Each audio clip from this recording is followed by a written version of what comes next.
días, colegas asambleístas, ciudadanos que nos escuchan a través de los medios legislativos. Quiero empezar mi intervención saludando a todo el personal de salud que se encuentra batallando en este momento, salvando las vidas de miles y miles de ecuatorianos y ecuatorianas, a todos los servicios de limpieza, a todos los técnicos de atención primaria. Además que quiero empezar dándoles un saludo afectuoso, efectivo y solidario a todos los trabajadores y trabajadoras de nuestro país, pues son quienes sostienen la economía y la vida del mismo. Le invito a sumarse en la defensa de sus derechos laborales, ya que en este momento se encuentran en un peligro inminente. Además, rechazo absoluta y contundentemente la indolencia con la que este gobierno ha despedido a cientos y miles de trabajadores que en este tiempo de emergencia sanitaria, esto es criminal, por lo que le exijo al gobierno, cesen los despidos, ya que usted, señor Moreno, como presidente de la República, es quien debe respetar y hacer que sus funcionarios respeten los derechos de todos los ciudadanos y ciudadanas del país. Porque de pronto usted no conoce, no ha sentido que el trabajo no solamente es salud, el trabajo también es la vida. Eso es lo que significa para la gente. Aclaro que en este país ha sido afectado por una pandemia, una recesión económica que se deriva de la misma, y para colmo de males, un pésimo gobierno que hasta el momento, en los peores que nos encontramos atravesando, sigue defendiendo los intereses y negocios de las grandes élites económicas de este país, en lugar de buscar el bienestar de quienes lo eligieron en las urnas con la esperanza de que cumpliera un programa de gobierno que ofreció en defensa de las grandes mayorías, pero que lamentablemente nunca lo ha podido cumplir. Van a cumplir, o ya se van a cumplir 3 años del mismo modus operandi, que en síntesis ha sido desprestigiar, destruir o eliminar las obras que se construyeron para beneficio y para servicio del pueblo ecuatoriano. Recordemos lo que manifestó el presidente Moreno, que no se van a construir más hospitales que tengan sobre todo más de 400 camas, porque son difíciles de administrar, que despedirán a los médicos especialistas cubanos, porque son aquellos que les quitan el trabajo a los ecuatorianos. Además, ha criminalizado al sector público, diciendo que es un Estado que se encuentra obeso, por lo tanto tiene que equilibrarse. Y con esos argumentos, colegas asambleístas y pueblo ecuatoriano, destruyó el presupuesto para la salud, presupuesto que hoy es tan importante y necesario. Y además dejaron de construir los hospitales, y siendo tan criminales con el sector público y con la ciudadanía, que eres para quien se construye precisamente las obras para que sean en beneficio del pueblo ecuatoriano, despidió a más de 2.500 trabajadores del sistema de salud pública.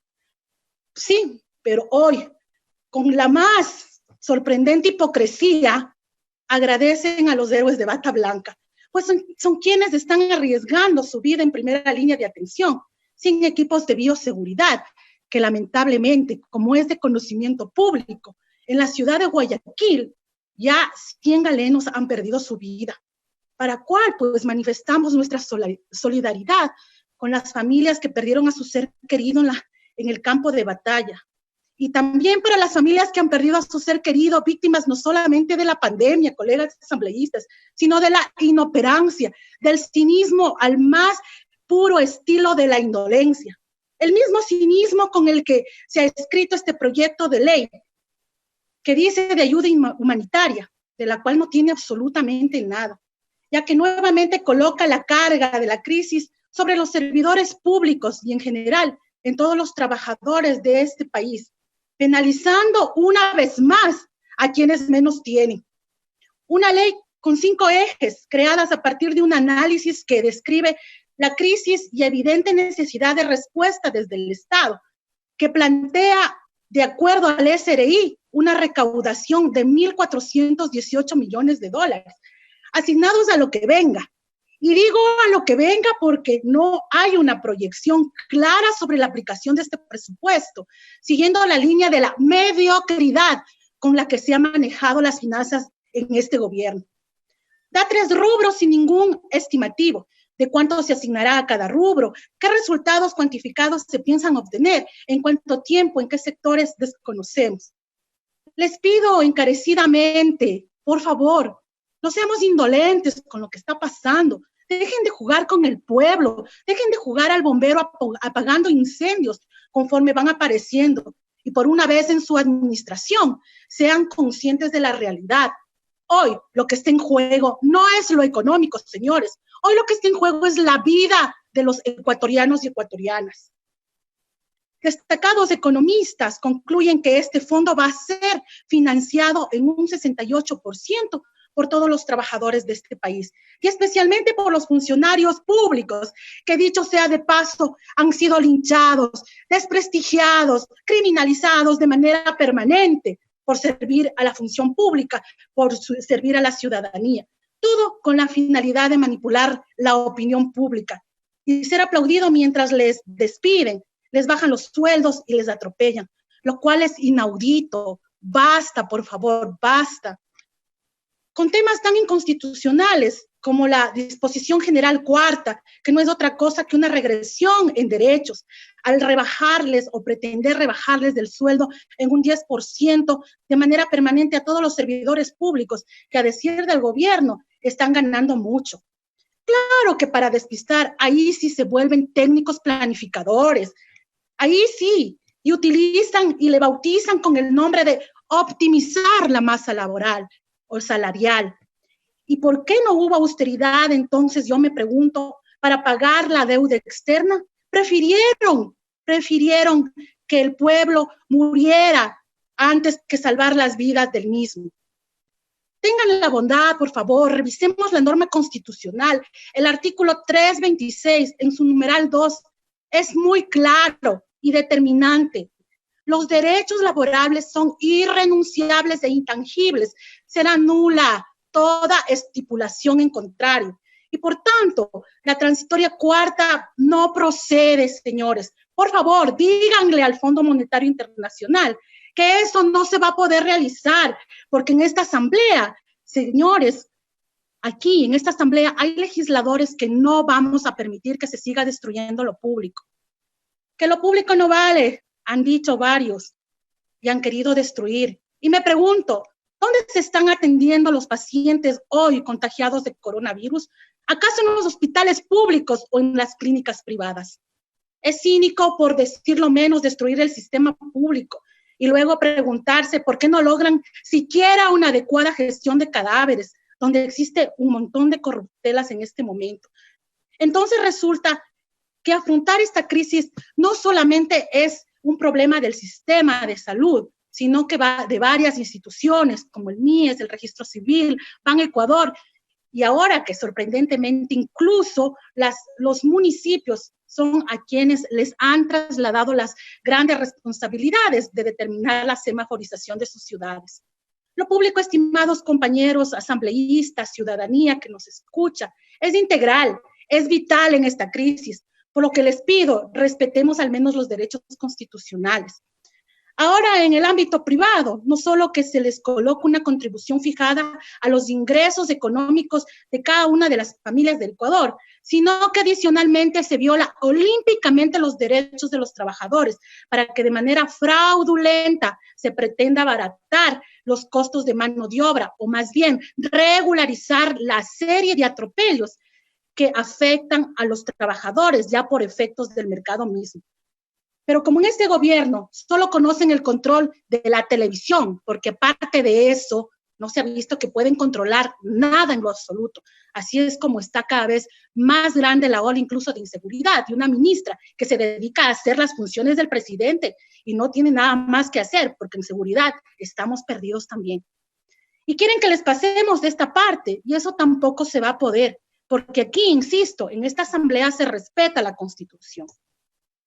Exhortaría al señor presidente Lenín Moreno y a su ministro Martínez a ser honestos con esto de la crisis, pues las medidas están pensadas como un salvavidas de las crisis financieras que ellos generaron y no una necesidad de la pandemia. Y solo una muestra, señor presidente de la Asamblea, solicito se remita a esta primera función del Estado como medio de verificación de los 450 millones de dólares que dice Finanzas se ha transferido para esta crisis, porque según datos del CERCO, colegas asambleístas, presidente de la Asamblea, en la comparecencia que en días anteriores tuvo en la Comisión de Salud, manifestó que lo gastado, es decir, lo comprado en insumos de protección, comida y otros bienes y servicios requeridos para la pandemia desde el 3 de marzo al 19 de abril, son apenas de 20.973.076 centavos. No es posible, presidente, si me permite, por favor, al mismo tiempo los demás, les ruego, ya concluyo.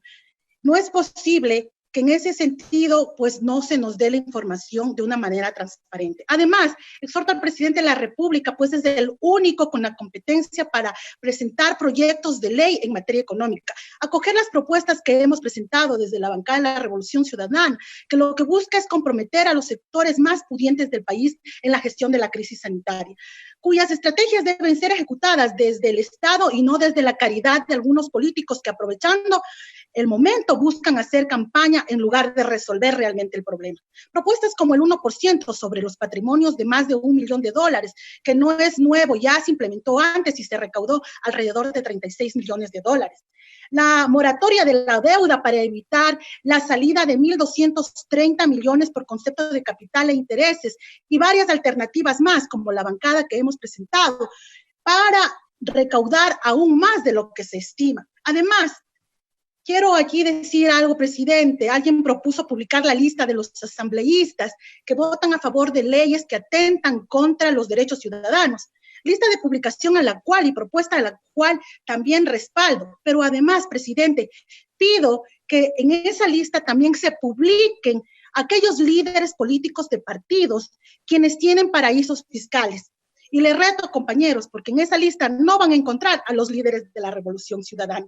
Y en función de esto, más que como solidaridad por un principio de justicia y principio tributario, debe existir la contribución del 2% de los bienes inmuebles, cuyos propietarios, escúchenos bien, cuyos propietarios tienen domiciliadas sus sociedades en paraísos fiscales, que no es ninguno de la población del Ecuador, es decir, de las clases populares ni de la clase media. Y si bien es cierto, esta bancada manifiesta una línea de oposición, también mantiene una línea de propuesta. Y en ese sentido, presidente, quiero decirle al pueblo ecuatoriano, querido pueblo ecuatoriano, sobre la codicia, sobre el capital, siempre defenderemos la vida. Gracias, colegas asambleístas, gracias, presidente.